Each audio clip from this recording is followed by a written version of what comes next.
ನೋಡ್ತಿದ್ದೀರಾ ಜನಸೇವಾ ಕನ್ನಡ ಟಿವಿ. ಇಂದಿನ ಮುಖ್ಯಾಂಶಗಳು.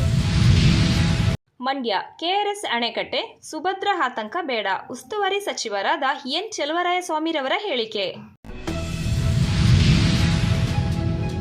ಮಂಡ್ಯದಲ್ಲಿ ಹಲವು ಭಾಷೆಗಳ ಬೆಳವಣಿಗೆಯಿಂದ ಇಂಗ್ಲಿಷ್ ಭಾಷೆ ಬೆಳೆದಿದೆ. ಡಾಕ್ಟರ್ ಮೀರಾ ಶಿವಲಿಂಗಯ್ಯರವರ ಹೇಳಿಕೆ. ಮಂಡ್ಯದಲ್ಲಿ ಮಹಿಳೆಯರು ಹಾಗೂ ಮಕ್ಕಳ ರಕ್ಷಣೆಗಾಗಿ ರಸ್ತೆಗಿಳಿದ ನಿರ್ಭಯ ದ್ವಿಚಕ್ರ ಗಸ್ತು ವಾಹನಗಳು.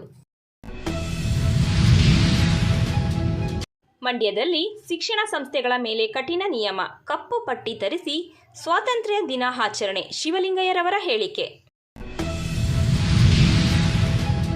ಮಂಡ್ಯ ಎಚ್ಡಿಕೆ ಈವೆಂಟ್, ಭತ್ತದ ನಾಟಿ ರೈತರಿಗೆ ಹೊಸ ಮಾದರಿಯ ಪರಿಚಯ. ಚೆಲುವರಾಯಸ್ವಾಮಿರವರ ವ್ಯಂಗ್ಯ. ಅನ್ನಭಾಗ್ಯ ರಾಜ್ಯಕ್ಕೆ ಮಾಸಿಕ 20,000 ಮೆಟ್ರಿಕ್ ಟನ್ ಅಕ್ಕಿ ಪೂರೈಸಲು ಕೇಂದ್ರಕ್ಕೆ ಮತ್ತೆ ಮನವಿ ಮಾಡಿದ ಕೆಎಚ್ ಮುನಿಯಪ್ಪನವರು. ಅಕ್ಟೋಬರ್ 4ರಿಂದ ಶ್ರೀರಂಗಪಟ್ಟಣದಲ್ಲಿ ಆಚರಣೆ. ಉಸ್ತುವಾರಿ ಸಚಿವರಾದ ಎನ್ ಚೆಲುವರಾಯಸ್ವಾಮಿರವರ ಹೇಳಿಕೆ. ಮೈಸೂರಿನಲ್ಲಿ ಆಗಸ್ಟ್ 14-15 ಒಕ್ಕಲಿಗ ಹೂಡಿಕೆದಾರರ ಸಮಾವೇಶ ಆಯೋಜಿಸಲಾಗಿದೆ.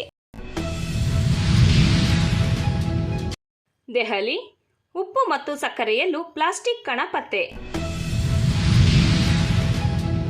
ತುಮಕೂರಿನಲ್ಲಿ ತಂದೆಯನ್ನು ಮಚ್ಚಿನಿಂದ ಕೊಚ್ಚಿ ಕೊಲೆ ಮಾಡಿದ ಮಗ. ಸಬ್ಸ್ಕ್ರೈಬ್ ಬಟನ್ ಮೇಲೆ ಕ್ಲಿಕ್ ಮಾಡಿ ಹಾಗೂ ನಮ್ಮ ಹೊಸ ವಿಡಿಯೋ ನೋಟಿಫಿಕೇಷನ್ಗೋಸ್ಕರ ಪಕ್ಕದಲ್ಲಿ ಕಾಣುವ ಬೆಲ್ ಬಟನ್ ಮೇಲೆ ಕ್ಲಿಕ್ ಮಾಡಿ ಹಾಗೂ ಲೈಕ್ ಮಾಡಿ, ಶೇರ್ ಮಾಡಿ, ಕಮೆಂಟ್ ಮಾಡಿ.